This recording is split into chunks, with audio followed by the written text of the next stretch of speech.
हार्दिक धन्यवाद। एक बार जोरदार तालियां हो जाएं अदिति पोर्टल के माननीय मंत्री महोदय द्वारा शुभारंभ किए जाने पर। पानीपत का इतिहास, क्योंकि देश भर के लोग आए हैं, उनको बहुत को दूर दूर से पता रहा होगा कि पानीपत क्या है, क्या इसकी विशेषता है।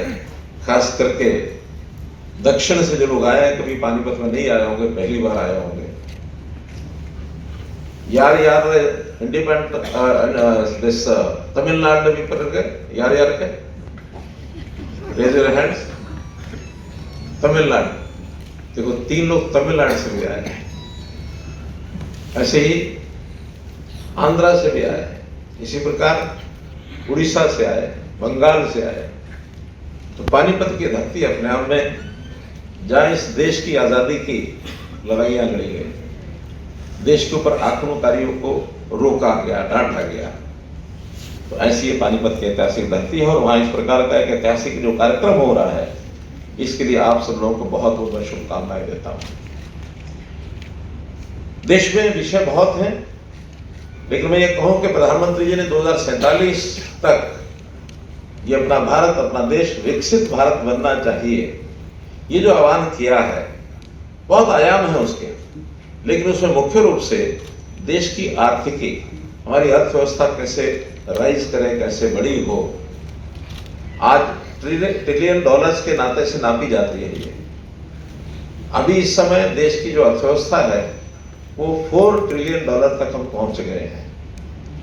जस्ट आफ्टर 2 इयर्स हम 5 ट्रिलियन डॉलर की जो इकोनॉमी का हमारा टारगेट है उसको पूरा करेंगे। और 1947 तक 2047 तक जब देश को आजाद हुए 100 वर्ष पूरे हो जाएंगे, तो ऐसा अनुमान है 17 ट्रिलियन डॉलर तक हम पहुंचेंगे। एक बहुत बड़ी छलांग हमको लगानी है। अब जब बहुत बड़ी छलांग लगानी है, तो उसमें आकर बहुत सा जो यानी भागीदारी होगी, इसकी पार्टिसिपेशन होगी, जिसको योगदान जिसका होगा वो होगा इंडस्ट्री का। इंडस्ट्री होगा, रोजगार होगा। और इंडस्ट्री रोजगार जब इसका ध्यान करते हैं, तो इसका अगर केंद्र बिंदु कोई एक एलिमेंट है, ठीक है, रॉ मटेरियल भी आता है, रोजगार में व्यक्ति भी लगते हैं, मशीनरी भी लगती है, लेकिन अगर कोई एक सेंट्रल फिगर ऐसा एलिमेंट कोई कहेंगे तो वो है पावर। पावर के बिना क्या संभव है बढ़ना? आज वो जमाना चला गया जब हाथ से हम इंडस्ट्री बनाते थे, भट्टी में झोंक करके, और जो हमारे ये स्मालका में फाउंड्री थी, जहां कोयले से सब काम हो जाता था। लेकिन आज बिना पावर के हमारी इंडस्ट्री आगे नहीं बढ़ सकती। और पावर की इतनी उपयोगिता, इतनी आवश्यकता, इतनी नीड बढ़ती जा रही है, तो इसकी आपूर्ति, ये भी अपने आप में एक बड़ा विषय है।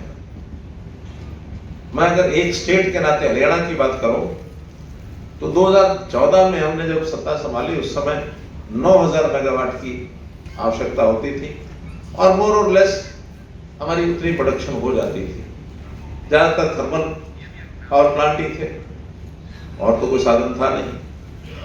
बाद में आवश्यकता बढ़ने लगी तो ये आया कि हमें किस प्रकार की ऊर्जा चाहिए, तो हमें रिन्यूएबल एनर्जी के ऊपर आगे बढ़ना पड़ेगा। ये देश भर का आह्वान, दुनिया भर का आह्वान है।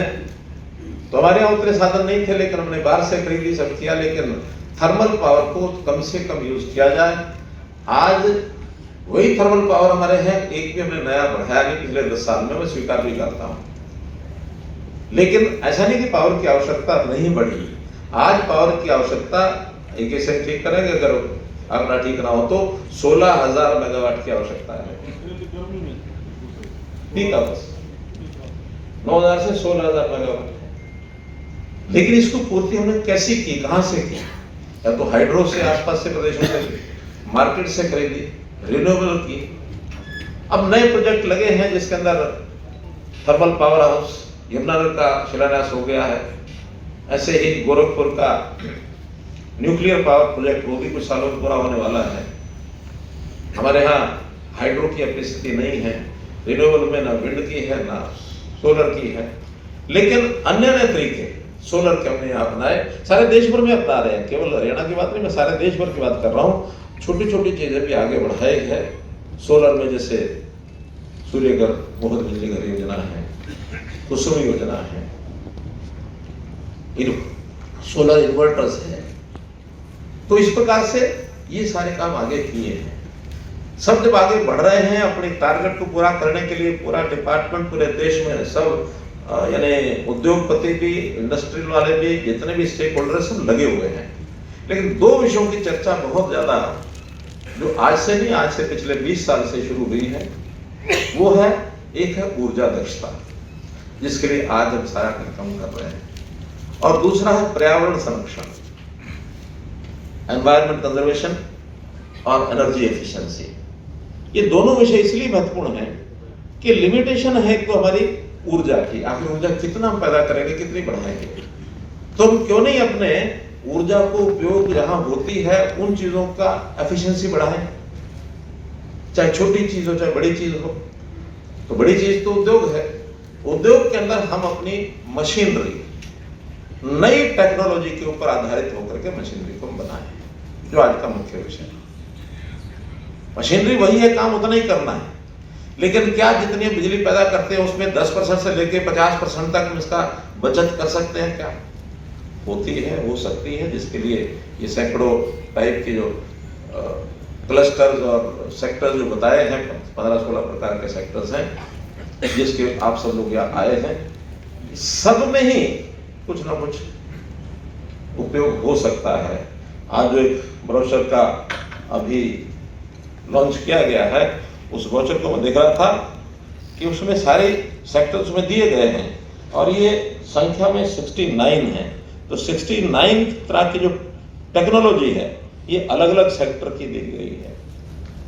तो उसमें जैसे अब जो कि हरियाणा में खड़े हैं, थोड़ा हरियाणा के साथ जोड़ के मैं कहूँगा, तो इसमें हरियाणा के भी 4 जिलों के अंदर बताया गया है कि करनाल के अंदर केमिकल्स का एक जो सेक्टर है, उसमें उद्योग ज्यादा है।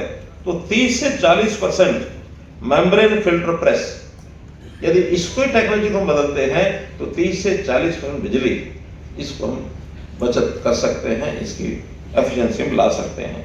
कैथल में फूड प्रोसेसिंग, इसमें भी रेडियो फ्रिक्वेंसी हीटिंग क्योंकि बहुत होती है उसके अंदर, तो उसको अगर टेक्नोलॉजी का उपयोग करते हैं तो इसमें 30 से 50% बिजली की बचत कर सकते हैं।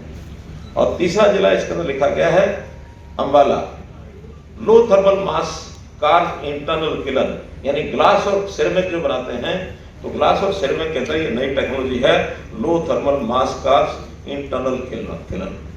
इसमें भी हम 13 से 15% बचत कर सकते हैं।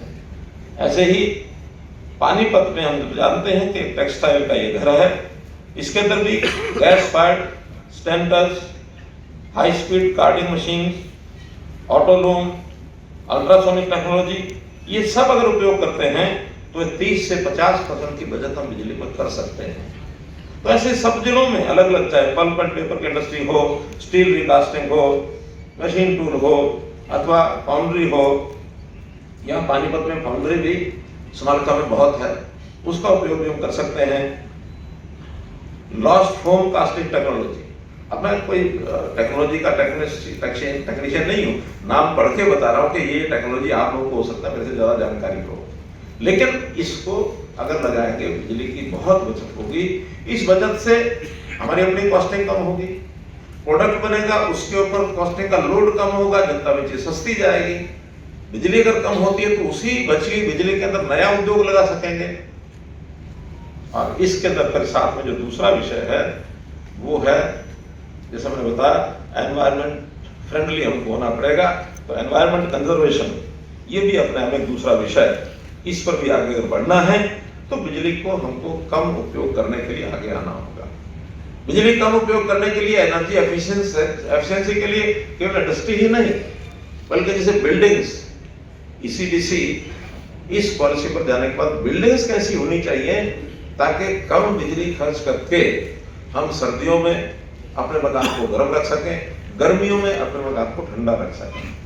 क्योंकि आज हम अपने जो डोमेस्टिक अप्लायंसेस हैं, जो हमारे घरेलू उपकरण हैं, उसी से हम गर्म और सर्द करते हैं।